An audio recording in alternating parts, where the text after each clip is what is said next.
Food and grocery manufacturing is often the cornerstone of rural and regional communities.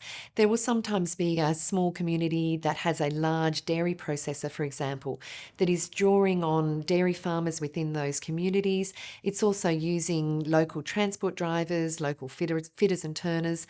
And so there are a lot of job opportunities, not only directly in manufacturing, but also in the spin off industries that are associated around it.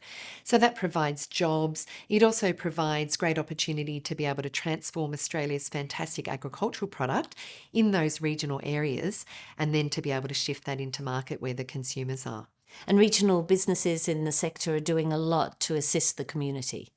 Food and grocery manufacturers really have very strong brands that are recognised in the community, and they also recognise the important role those brands can play in contributing good things to society. And so we will often see manufacturers who will work with community, sometimes at a grassroots level, sponsoring sporting events, right through to working with local farmers on how to improve some of the sustainability initiatives on farm. So beyond just providing everyday products that people consume, the industry is really playing its role at that grassroots level, working with communities, working with supply chain partners for the benefit of Australia. Hence our tagline, Sustaining Australia. So, what is needed to support regional industry? Food and grocery manufacturing is one of the unsung heroes of the Australian economy. We produce $135 billion worth of output. We employ 275,000 people, and about 40% of those are in rural and regional areas. We take Australia's very fine agricultural produce and we transform that into the products that people use and consume every day. That industry is something that we cannot take for granted. And I think the disruption over the last few years has shown that we need to really work to improve the resilience and the competitiveness of Australian manufacturing.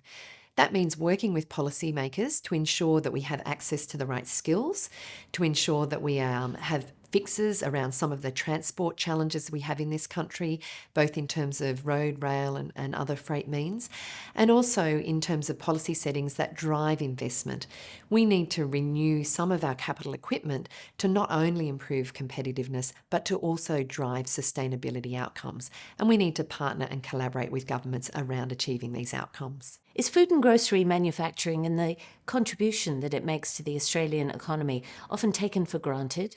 For a number of years, we have put forward proposals for incentives to really boost capital investment in food and grocery manufacturing.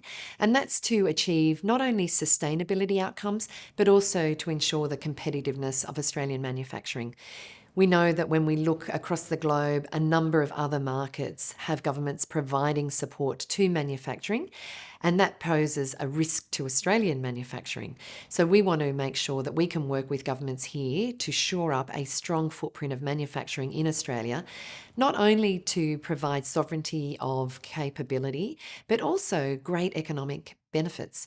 There's certainly a skills shortage in the industry throughout supply chain and throughout the sector. What can be done about developing the skills and attracting the bright young talent for the future?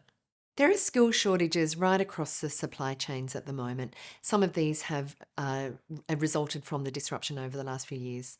We've seen skill shortages in manufacturing right through to truck drivers.